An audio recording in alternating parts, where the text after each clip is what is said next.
ನಮಸ್ಕಾರ. Banking book YouTube ಚಾನಲ್ಗೆ ನಿಮ್ಮೆಲ್ಲರಿಗೂ ಸ್ವಾಗತ. ಇವತ್ತು RRP ಕ್ಲರ್ಕಿನ ಎಕ್ಸಾಮ್ ಇತ್ತು. ಎಲ್ಲರದ್ದು ಎಕ್ಸಾಮ್ ಬೆಸ್ಟ್ ಆಗಿದೆ ಅಂತ ಅನ್ಕೊತಾನೆ. ಒಟ್ಟು 4 ಶಿಫ್ಟಲ್ಲಿ ಎಕ್ಸಾಮ್ ನಡೀತಿದೆ. ಇವತ್ತು ಆ ಶಿಫ್ಟ್ಗಳು ನಡೆದಂಥ ಎಕ್ಸಾಮಿನ ಅನಾಲೈಸಿಸ್ ಮಾಡೋಣ. ಯಾವ ಕ್ವೆಶನ್ ಬಂದಿದ್ದು, ಯಾವ್ಯಾವ ರೀತಿ ಕ್ವೆಶನ್ಸ್ ಬಂದಿದ್ದು ಅಂತೇಳಿ. ಆಮೇಲೆ ಕೊನೆಗೆ ಎಷ್ಟು ಸೇಫ್ ಅಟೆಂಪ್ಟ್ ಟೆಸ್ಟ್ ಅನ್ನೋದನ್ನು ಡಿಸ್ಕಸ್ ಮಾಡೋಣ. ಈ ಪೇಪರ್ಸ್ಗಳದ್ದು ಸೇಫ್ ಅಟೆಂಪ್ಟ್ ಟೆಸ್ಟ್ ಎಷ್ಟಾಗಿರ್ಬೇಕು ಅನ್ನೋದನ್ನು ಡಿಸ್ಕಸ್ ಮಾಡೋಣ. ಆಮೇಲೆ ಆಲ್ರೆಡಿ ನಾವು ಪ್ರೀವಿಯಸ್ ಇಯರ್ ಕಟ್ ಆಫ್ದು ವಿಡಿಯೋ ಕೂಡ ಅಪ್ಲೋಡ್ ಮಾಡಲಾಗಿದೆ, ಇದೇ ಚಾನಲಲ್ಲಿ ಐತೆ. ಆ ಕಟ್ ಆಫ್ಸ್ಗಳು ವೇರಿ ಆಗ್ತವೆ. ನಿಮ್ಮ ಮಾರ್ಕ್ಸ್ಗೂ ಮತ್ತು ಕಟ್ ಆಫ್ಗೂ ವೇರಿ ಆಗ್ತೈತೆ. ಯಾಕಂತಂದರೆ ಈ ಎಕ್ಸಾಮ್ ಏನಿದೆಯಲ್ಲ ಒಟ್ಟು 16 ಶಿಫ್ಟಲ್ಲಿ ನಡೆಯುತ್ತೆ. 4 ದಿನ ಎಕ್ಸಾಮ್ ಐತೆ. ಒಂದು ದಿನದಲ್ಲಿ 4 ಶಿಫ್ಟಲ್ಲಿ ಎಕ್ಸಾಮ್ ನಡೀತಿರೋದು. 16 ಶಿಫ್ಟಲ್ಲಿ ಇರೋದರಿಂದ ಅಷ್ಟು ಶಿಫ್ಟಿನ ಮಾರ್ಕ್ಸ್ಗಳು, ಆಮೇಲೆ ಪ್ರತಿಯೊಂದು ಸ್ಟೂಡೆಂಟ್ಸ್ ಏನು ಇದು ಇರ್ತೈತಲ್ಲ ಪೇಪರ್, ಬೇರೆ ಬೇರೆ ಶಿಫ್ಟಲ್ಲಿ ಬೇರೆ ಬೇರೆ ಪೇಪರ್ ಇರುತ್ತೆ. ಅದು ಎಲ್ಲ ಪೇಪರ್ಗಳ ನಾರ್ಮಲೈಸೇಷನ್ ಅಂತ ಮಾಡ್ತಾರೆ. ಮ್ಯಾಕ್ಸಿಮಮ್ ಟೈಮ್ಸ್ ನಾನು ನೋಡಿರ್ತಕ್ಕಂಥದ್ದು, ಯಾವಾಗಲೂ ಪ್ರತಿ ಸತಿ ನಾವು ಓದ್ತಿರ್ಬೇಕಾದ್ರೇನು ನಾರ್ಮಲೈಸೇಷನ್ ಆದ ನಂತರ ಏನಾಗುತ್ತೆ, ಸ್ಕೋರ್ ಮ್ಯಾಕ್ಸಿಮಮ್ ಟೈಮ್ಸ್ ಇನ್ಕ್ರೀಸ್ ಆಗಿರೋದೇ ಇರುತ್ತೆ. ನಿಮ್ಮ ಸ್ಕೋರ್ ಇವಾಗ 60 ಅಟೆಂಪ್ಟ್ ಆಗಿದೆ ಅಂತ ಅಂದ್ಕೊಳ್ರಿ, ನಿಮ್ಮ ಸ್ಕೋರ್ ಕಾರ್ಡ್ ಬಂದಾಗ 68, 65 ಈ ರೀತಿಯೇ ಸ್ಕೋರ್ ಬರುತ್ತೆ. 5 to 6 ಮಾರ್ಕ್ಸ್ ಜಾಸ್ತಿನೇ ಬಂದಿರುತ್ತೆ ನಿಮ್ಮ ಅಟೆಂಪ್ಟ್ಗಿಂತ. ಕೆಲವೊಂದು ಸತಿ ನಿಮ್ದು ಅಕ್ಯುರೇಸಿಗಿಂತ ನೀವು ಅಟೆಂಪ್ಟ್ ಜಾಸ್ತಿ ಮಾಡಿದರೆ ಅದರಲ್ಲಿ ಕ್ವಶನ್ ರಾಂಗ್ಸ್ ಜಾಸ್ತಿ ಆಗಿದ್ದು ಅಂತಂದರೆ ಮಾರ್ಕ್ಸ್ ಕಡಿಮೆ ಬರ್ಬೋದು. ಬಟ್ ನಿಮ್ಮ ಕೆಲವೊಂದು ಸತಿ ಮ್ಯಾಕ್ಸಿಮಮ್ ಟೈಮ್ ಅಕ್ಯುರೇಸಿ ಪರ್ಫೆಕ್ಟ್ ಇದ್ದಂಥವ್ರದ್ದು ತಾವು ಅಟೆಂಪ್ಟ್ ಮಾಡಿರೋ ಕ್ವಶನ್ಗಿಂತ ಸ್ವಲ್ಪ ಜಾಸ್ತಿನೇ ಮಾರ್ಕ್ಸ್ ಬರುತ್ತೆ. ಅದು ನಾರ್ಮಲೈಸೇಷನ್ ಆದ ನಂತರ. ಅದಕ್ಕೋಸ್ಕರ ಕಟ್ ಆಫ್ ಯಾವಾಗಲೂ ಸ್ವಲ್ಪ ಜಾಸ್ತಿ ಇರುತ್ತೆ. ನಿಯರ್ಲಿ 70, 65 ಈ ರೀತಿ ಕಟ್ ಆಫ್ ಇರುತ್ತೆ. ಅದು ತಲೆ ಕೆಡಿಸ್ಕೊಳ್ಕೊಬೇಡ್ರೆ. ಸೇಫ್ ಅಟೆಂಪ್ಟ್ ಬಗ್ಗೆ ಲಾಸ್ಟ್ ಡಿಸ್ಕಸ್ ಮಾಡೋಣ. ಮೊದಲು ಕ್ವಶನ್ ಯಾವ ರೀತಿ ಬಂದಿರೋದು ಅಂತೇಳಿ ನೋಡೋಣ. ಶಿಫ್ಟ್ 1 ಮತ್ತು ಶಿಫ್ಟ್ 2 ನೋಡೋಣ. ಅದೆಲ್ಲ ಇದೇ ರೀತಿ ಪ್ಯಾಟರ್ನ್ ಫಾಲೋ ಆಗಿರೋದೆ. ಓಕೆ, ಫಸ್ಟ್ ಶಿಫ್ಟ್ 1 ನೋಡೋಣ. RRB clerk 2025. ಇದು ಇವತ್ತು ನಡೆದಂಥ ಎಕ್ಸಾಮ್, December 6. ಶಿಫ್ಟ್ 1ಅಲ್ಲಿ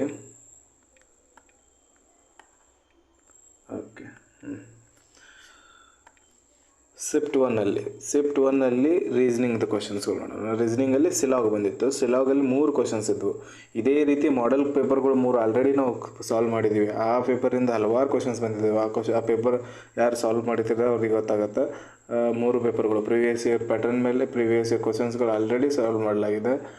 3 ಕ್ವಶನ್ ಪೇಪರ್ಗಳು ರೀಸನಿಂಗ್ದು ಮತ್ತು ಕಾಂಡ್ದು ಒಟ್ಟು 6 ವಿಡಿಯೋದಲ್ಲಿರೋದು. ಆ ವಿಡಿಯೋಗಳು ನೋಡಿರಲಿಲ್ಲ ಅಂತಂದರೆ ನೋಡಿರಿ, ಇವಾಗ ಮುಂಬರುವ ವಿದ್ಯಾರ್ಥಿಗಳು ಯಾರ್ದು ಎಕ್ಸಾಮ್ ಇರುತ್ತಲ್ಲ ಅವರು. ಓಕೆ, ಸಿಲಾಲ್ ಎಕ್ಸಾಮ್ ಮೇಲೆ ಒಟ್ಟು 3 ಕ್ವಶನ್ಸ್ ಇದ್ವು.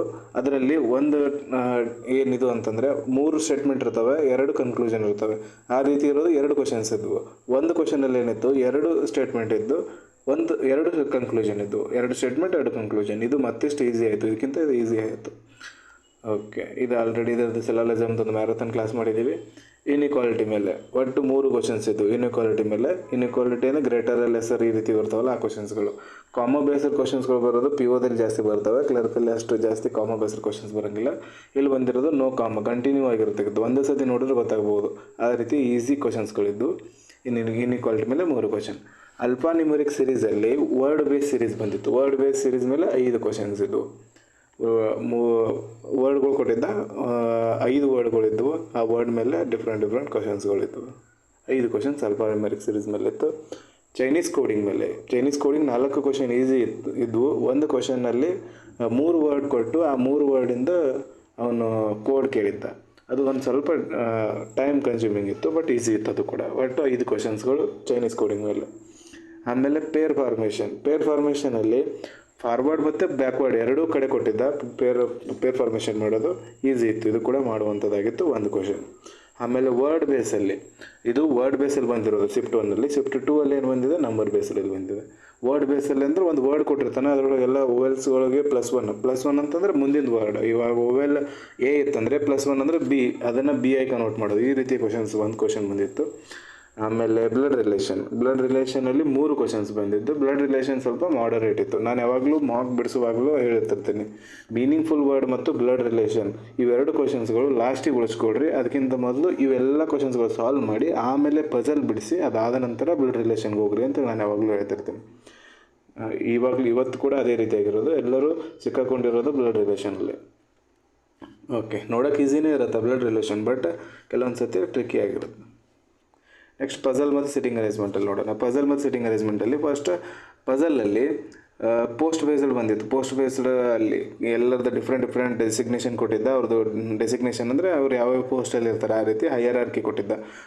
ಮೇಲೆ ಎಲ್ಲಕ್ಕಿಂತ ಜಾಸ್ತಿ ಒಬ್ಬರು, ಕೆಳಗಡೆ ಒಬ್ಬರು, ಈ ರೀತಿ ಒಟ್ಟು 7 ಬರ್ಸಂದಿತ್ತು. 5 ಕ್ವಶನ್ಸ್ ಇದ್ದು ಅದ್ರ ಮೇಲೆ. ಆಮೇಲೆ ಸ್ಕ್ವೇರ್ ಬೇಸ್ಡ್ ಇದು ಸ್ಕ್ವೇರ್ ಬೇಸಲ್ಲಿ 4 ಜನ ಇದ್ದರು, ಕಾರ್ನಲ್ ಕೊಡ್ತಿದ್ರು, 4 ಜನ ಮಿಡಲ್ ಕೊಡ್ತಿದ್ರು. ಈ ರೀತಿ ಕ್ವಶನ್ ಇತ್ತು. ಎಲ್ಲರೂ ಇನ್ಸೈಡ್ 5 ಕ್ವಶನ್ಸ್ ಇದ್ದು ಇದ್ರ ಮೇಲೆ. ಓಕೆ, ನೆಕ್ಸ್ಟ್ ಮಂತ್ ಬೇಸ್ಡ್ ಅಂತೂ ಫುಲ್ ಈಸಿ ಕ್ವಶನ್ ಇತ್ತು. ಮಂತ್ ಬೇಸ್ಡಲ್ಲಿ ಒಟ್ಟು 3 ಮಂತ್ ಇದ್ವು.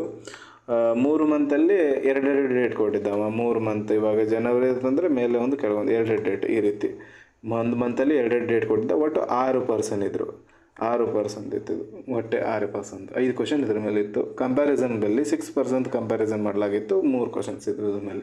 ಸೇಮ್ ಟು ಸೇಮ್ ಇದೇ ರೀತಿ ಪೇಪರ್ ಆಲ್ರೆಡಿ ನಾವು ಸಾಲ್ವ್ ಮಾಡಿದ್ದೀವಿ. ಪ್ರಿವಿಯಸ್ ಇಯರ್ ಕ್ವಶನ್ ಪೇಪರ್ದು 3 ವಿಡಿಯೋಗಳು ಹಾಕಿದ್ರಲ್ಲ, ಅದು ನೋಡಿದ್ರೆ ಇದರಲ್ಲಿ ಯಾವುದೂ ಪ್ಯಾಟರ್ನ್ ಫಾಲೋ ಮಾಡಿಲ್ಲ ಅಂತಲೇ ಇಲ್ಲ. ಪ್ರತಿ ವರ್ಷದ ಟ್ರೆಡಿಷ್ನಲ್ ಪ್ಯಾಟರ್ನ್ ಯಾವ ರೀತಿ ಇರಲ್ಲ ಅದೇ ರೀತಿ ಪೇಪರ್ ಇರೋದು. ಓಕೆ, ಶಿಫ್ಟ್ 2 ಅಲ್ಲಿ ನೋಡೋಣ. ಇವಾಗ ರೀಸನಿಂಗ್ ಒಂದು ಸತಿ ಶಿಫ್ಟ್ 1 ಶಿಫ್ಟ್ 2 ಮುಗಿಸಿ ಆಮೇಲೆ ಕಾಂಡದ ಶಿಫ್ಟ್ 1 ಶಿಫ್ಟ್ ನೋಡೋಣ. ಶಿಫ್ಟ್ 2 ಅಲ್ಲಿ ಶಿಫ್ಟ್ 2 ಅಂದರೆ 2ನೇ ಶಿಫ್ಟ್. ಅದು ಕೆಲವೊಂದು ಜನಕ್ಕೆ ಶಿಫ್ಟ್ ಅಂದರೆ ಗೊತ್ತಾಗಂಗಿಲ್ಲ. ಶಿಫ್ಟ್ ಅಂದರೆ ಜಾಸ್ತಿ ಸ್ಟೂಡೆಂಟ್ಸ್ ಆಗಿರೋದರಿಂದ ಎಕ್ಸಾಮು ಹಲವಾರು ಶಿಫ್ಟ್ಗಳು ನಡೆಸ್ತಾರೆ. ಒಂದೇ ಎಕ್ಸಾಮು ಹಲವಾರು ಶಿಫ್ಟ್ಗಳು ನಡೆಸ್ತಾರೆ. ಕೆಲವೊಂದು ಹುಡುಗರು ಫಸ್ಟ್ ಶಿಫ್ಟಲ್ಲಿರುತ್ತೆ, ಕೆಲವೊಂದು ಹುಡುಗರು ಸೆಕೆಂಡ್ ಶಿಫ್ಟ್, ಕೆಲವೊಂದು ಹುಡುಗರು ಥರ್ಡ್ ಶಿಫ್ಟ್, ಆಮೇಲೆ ಕೆಲವೊಂದು ಹುಡುಗರದು 4th ಶಿಫ್ಟ್. ಈ ರೀತಿ ಒಂದು ದಿನದಲ್ಲಿ 4 ಶಿಫ್ಟ್. ಅಂಥದ್ದು 4 ಡೇಸ್ಗಳಲ್ಲಿ ಎಕ್ಸಾಮ್ ನಡೆಯುತ್ತೆ. ಒಟ್ಟು 16 ಶಿಫ್ಟ್ಗಳಲ್ಲಿ ಎಕ್ಸಾಮ್ ನಡೆಯುತ್ತೆ. ಅದಕ್ಕೆ ಶಿಫ್ಟ್ ಅಂತಾರೆ. ಈ ವಿದ್ಯಾರ್ಥಿ ಏನು ಬೇರೆ ಬರೆದಿರ್ತಾರಲ್ಲ ಅವ್ರದ್ದೆಲ್ಲರದ್ದು ಕೊನೆಗೆ ಮಾರ್ಕ್ಸ್ ಬೇರೆ ಆಗಿರುತ್ತೆ. ಈ ಕ್ವಶನ್ ಪೇಪರ್ ಡಿಫಿಕಲ್ಟಿ ಲೆವೆಲ್ ಬೇರೆ ಆಗಿರುತ್ತೆ. ಅದನ್ನು ಬ್ಯಾಲೆನ್ಸ್ ಮಾಡೋಕ್ಕೋಸ್ಕರ ನಾರ್ಮಲೈಸೇಷನ್ ಮಾಡ್ತಾರೆ. ಓಕೆ, ಶಿಫ್ಟ್ 2 ನೋಡೋಣ. ಶಿಫ್ಟ್ 2 ಅಲ್ಲಿ ಫಸ್ಟ್ ಸಿಲಾಲಿಸಮ್ ಮೇಲೆ ಒಟ್ಟು 4 ಕ್ವಶನ್ ಬಂದಿತ್ತು.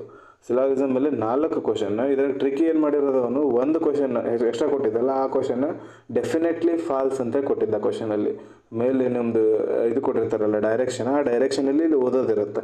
ಇಲ್ಲಿ ಡೆಫಿನೆಟ್ಲಿ ಫಾಲ್ಸ್ ಅಂತೇಳಿ ಡಾರ್ಕ್ ಕಲರಿಂದ ಬರೆದಿರೋದಿತ್ತು. ಅದು ಡೆಫಿನೆಟ್ಲಿ ಫಾಲ್ಸ್ ಕೊಟ್ಟಿರೋದು. ಈ 3 ಕ್ವಶನ್ಸ್ ಲಾಜಿಕಲಿ ಫಾಲೋಸ್ ನಾವು ಪ್ರತಿ ಮಾರ್ಕ್ ಬಿಡಿಸಾಗೂ ಇಲ್ಲಿ ನಾವು ಮೇಲಿಂದ ಡೈರೆಕ್ಷನ್ ಓದಕ್ಕೆ ಹೋಗಂಗಿಲ್ಲ. ಲಾಜಿಕಲಿ ಫಾಲೋನೇ ಇರುತ್ತೆ ಅಂದ್ಕೊಂಡು ಡೈರೆಕ್ಟ್ ಟಿಕ್ ಮಾಡ್ಕೊತ ಹೋಗ್ತೀವಿ. ಬಟ್ ಒಂದು ಕ್ವಶನಲ್ಲಿ ಟ್ರಿಕಿ ಏನು ಮಾಡಿದ ಅವನು, ಒಂದು ಲಾಜಿಕಲಿ ಫಾಲೋಸ್ ಬದಲಿ ಡೆಫಿನೆಟ್ಲಿ ಫಾಲ್ಸ್ ಅಂತೇಳಿ ಕೊಟ್ಟಿದ್ದ. ಅದು ಓದಬೇಕಾಗಿತ್ತು ಅಷ್ಟೇ. ಈಸಿ ಇತ್ತು. ನೆಕ್ಸ್ಟ್ ಇನ್ಇಕ್ವಾಲಿಟಿ ಮೇಲೆ 4 ಕ್ವಶನ್. ಶಿಫ್ಟ್ 2 ಅಲ್ಲಿ ಕೂಡ 4 ಕ್ವಶನ್, ಶಿಫ್ಟ್ 1 ಅಲ್ಲಿ 3 ಕ್ವಶನ್ ಇದ್ದು. ಓಕೆ, ಅಲ್ಫಾನ್ಯೂಮೆರಿಕ್ ಸೀರೀಸಲ್ಲಿ ಶಿಫ್ಟ್ 1 ಅಲ್ಲಿ ವರ್ಡ್ ಸೀರೀಸ್ ಬಂದಿತ್ತು. ಶಿಫ್ಟ್ 2 ಅಲ್ಲಿ ಸಿಂಬಲ್ ಪ್ಲಸ್ ಲೆಟರ್, ಸಿಂಬಲ್ ಮತ್ತು ಲೆಟರ್ಗಳದ್ದು ಮಿಕ್ಸ್ಡ್ ಸೀರೀಸ್ ಬಂದಿತ್ತು. ಇದು ವರ್ಡ್ ಸೀರೀಸ್ ಇತ್ತು, ಬಟ್ ಇದರಲ್ಲಿ ಮಿಕ್ಸ್ಡ್ ಸೀರೀಸ್. ಒಂದು ಲೈನ್ ಕಂಟಿನ್ಯೂ ಆಗಿ ಸಿಂಬಲ್ಸ್ಗಳು ಲೆಟರ್ಗಳು ಎಲ್ಲ ಮಿಕ್ಸ್ ಆಗಿ ಬರೋದಂತು. ಇದು 5 ಕ್ವಶನ್ ಇದ್ರ ಮೇಲೆ.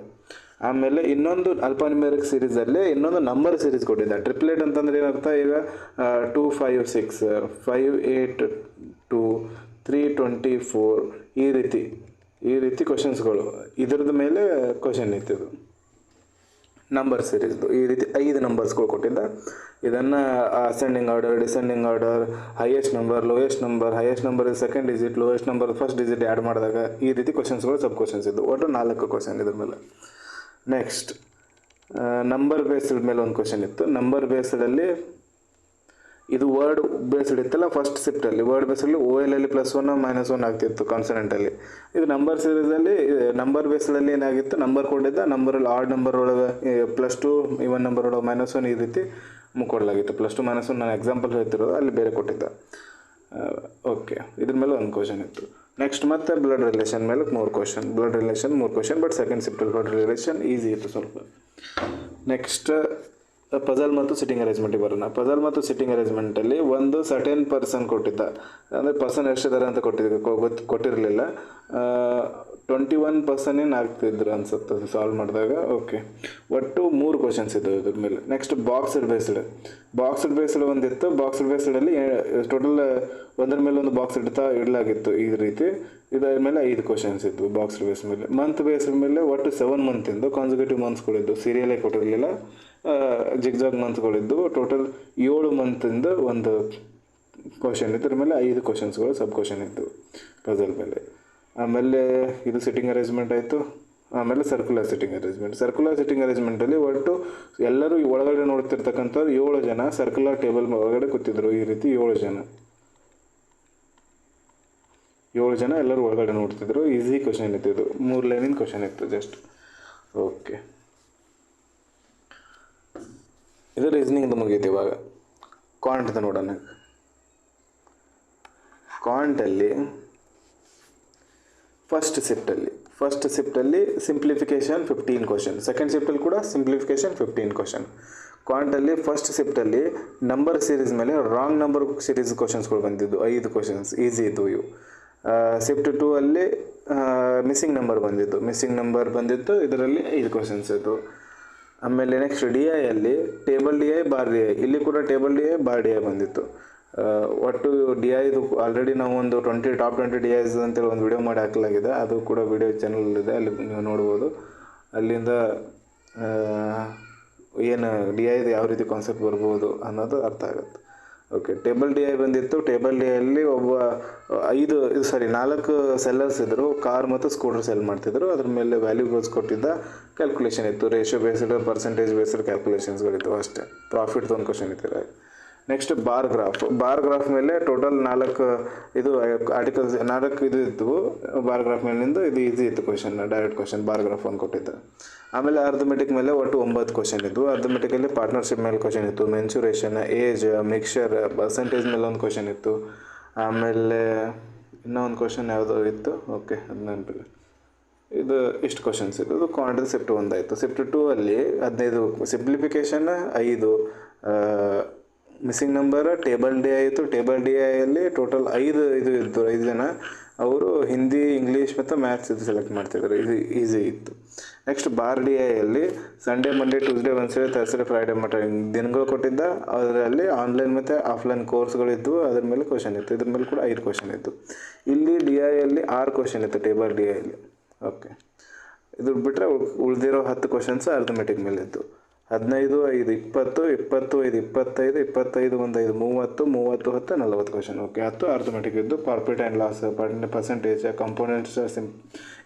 ಕಂಪೌಂಡ್ ಇಂಟ್ರೆಸ್ಟ್ ಮೇಲೆ ಒಂದು ಕ್ವಶನ್, ಬೋಟ್ ಸ್ಟ್ರೀಮ್ ಮೇಲೆ ಒಂದು ಕ್ವಶನ್, ಆಮೇಲೆ ಮಿಕ್ಸರ್ ಎಲಿಗೇಷನ್ದು ಒಂದು ಕ್ವಶನ್ ಇತ್ತು. ಈ ರೀತಿ ಕ್ವಶನ್ಸ್ಗಳು ನಿಮ್ಮದು ಅರ್ಥಮೆಟಿಕಲ್ಲಿ ಬಂದಿತ್ತು. ಫಾರ್ ಕರ್ನಾಟಕದ ಒಂದು ಸೇಫ್ ಅಟೆಂಪ್ಟ್ ಬೇರೆನೇ ಇರುತ್ತೆ ಪ್ರತಿಯೊಂದು ಸ್ಟೇಟ್ದು. ಆಮೇಲೆ ಅಲ್ಲಿರೋ ವೇಕೆನ್ಸಿ ಮೇಲೆ ಡಿಪೆಂಡ್ ಆಗುತ್ತೆ ಎಷ್ಟು ಸೇಫ್ ಅಟೆಂಪ್ಟ್ ಅಂತ. ಕರ್ನಾಟಕದ ನೋಡೋದಾದರೆ ಕರ್ನಾಟಕದ ಸೇಫ್ ಅಟೆಂಪ್ಟ್ ನನ್ನ ಪ್ರಕಾರ 58 to 60 ಬೆಸ್ಟ್ ಅಟೆಂಪ್ಟ್. ಅಕ್ಯುರೇಸಿ ಮಾತ್ರ 100% ಇರಬೇಕು. 58 to 60 ಬೆಸ್ಟ್ ಅಟೆಂಪ್ಟ್ ಇದು ಫಾರ್ ಕರ್ನಾಟಕ.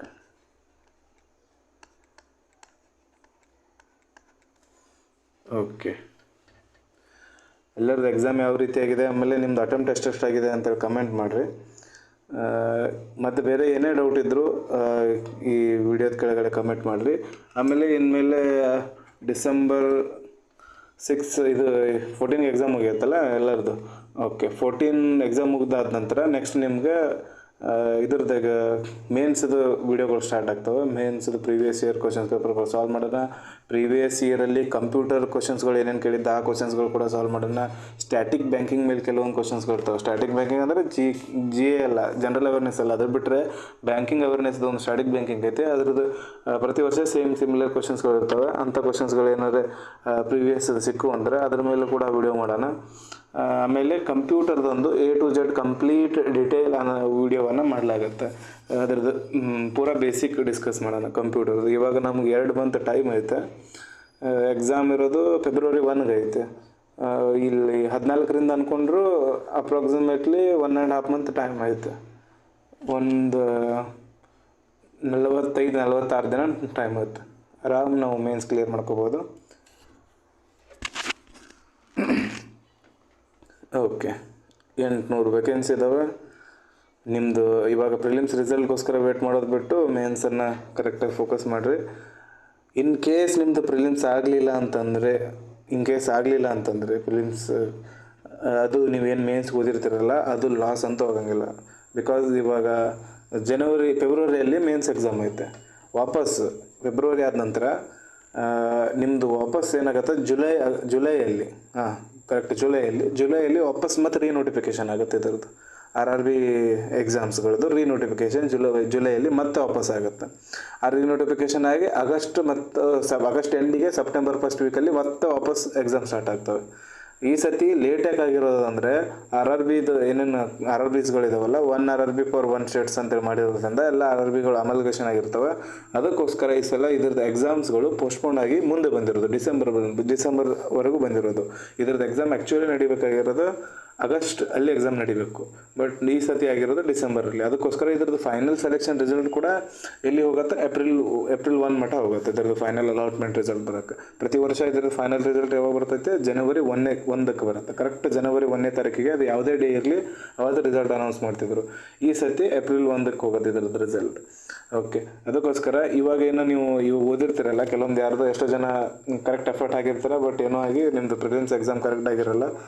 ಅದಕ್ಕೋಸ್ಕರ ಇಲ್ಲಿಗೆ ಬಿಡಕ್ಕೆ ಹೋಗ್ಬೇಡ್ರಿ. ಇದೇ ವರ್ಷ ಪೂರ್ತಿ ಇಲ್ಲಾಂದ್ರೂ 5ರಿಂದ 6 ಎಕ್ಸಾಮ್ಗಳು ನಡೀತಾವೆ ಬ್ಯಾಂಕಿಂಗ್ದು. ಬರೀ ಕ್ಲರ್ಕ್ ಹೇಳ್ತಿರೋದು ನಾನು. ಕ್ಲರ್ಕ್ ಬಿಟ್ಟರೆ POದು ಒಂದು RRB POದು, IBPS POದು, SBIದು ಎಕ್ಸಾಮ್ ನಡೀತವೆ, ನಿಮ್ಮದು ಇನ್ಶೂರೆನ್ಸ್ದು ಎಕ್ಸಾಮ್ ನಡೀತವೆ.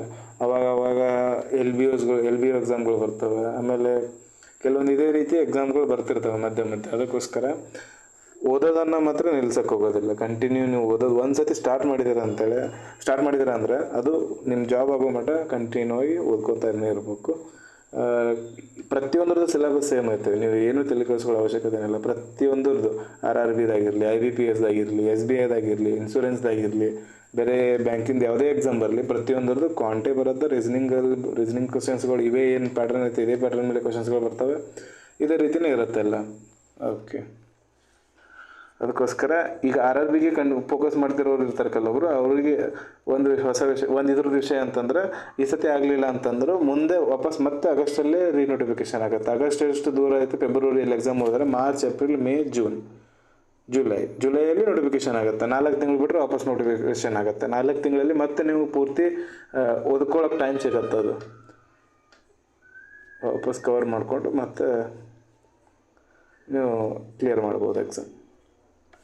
ಓಕೆ, ನಿಮ್ದು ಅಟೆಂಪ್ಟ್ ಎಷ್ಟಾಗಿದೆ ಅಂತೇಳಿ ಕಮೆಂಟ್ ಮಾಡಿರಿ. ಆಮೇಲೆ ನಿಮ್ಗೆ ಯಾವ ಟಾಪಿಕ್ ಮೇಲೆ ವಿಡಿಯೋ ಬೇಕು ಅನ್ನೋದನ್ನು ಕೂಡ ಕಮೆಂಟ್ ಮಾಡಿರಿ. ಜಾಸ್ತಿ ಯಾವ ಟಾಪಿಕ್ದು ಕಮೆಂಟ್ ಬಂದಿರುತ್ತೋ ಅದ್ರ ಮೇಲೆ ವಿಡಿಯೋ ಮಾಡಲಾಗುತ್ತೆ. Thank you. ಮುಂದೆ ಯಾರ್ದು ಎಕ್ಸಾಮ್ ಐತೆ ಅವ್ರಿಗೆ ಕೂಡ ಆಲ್ ದ ಬೆಸ್ಟ್. ಆಮೇಲೆ ಎಕ್ಸಾಮ್ ಯಾರ್ದು ಅಟೆಂಪ್ಟ್ ಕರೆಕ್ಟ್ ಆಗಿದೆ, ನೀವು ಕರೆಕ್ಟ್ ನಿಮ್ಮದು ಪ್ರಕಾರ ಕ್ಲಿಯರ್ ಆಗ್ಬೋದು ಅಂತ ಅನಿಸಿತ್ತಂತಂದರೆ ಅಂಥವ್ರು ನಿಮ್ಮದು ಮೇನ್ಸ್ ಎಕ್ಸಾಮಿಗೆ ಕರೆಕ್ಟಾಗಿ ಫೋಕಸ್ ಮಾಡಿರಿ. ಮೇನ್ಸ್ ಎಕ್ಸಾಮ್ ಫೆಬ್ರವರಿ 1ಗೆ 100% ಫೆಬ್ರವರಿ 1 ಮೇನ್ಸ್ ಎಕ್ಸಾಮ್ ನಡೆಯುತ್ತೆ. ಎಕ್ಸಾಮ್ ಡೇಟ್ಸು ರಿಸಲ್ಟ್ ಏನೂ ತಲೆ ಕೆಡಿಸ್ಕೊಳ್ದೆ ಕರೆಕ್ಟಾಗಿ ಓದ್ಕೊಳ್ರಿ. Okay, thank you.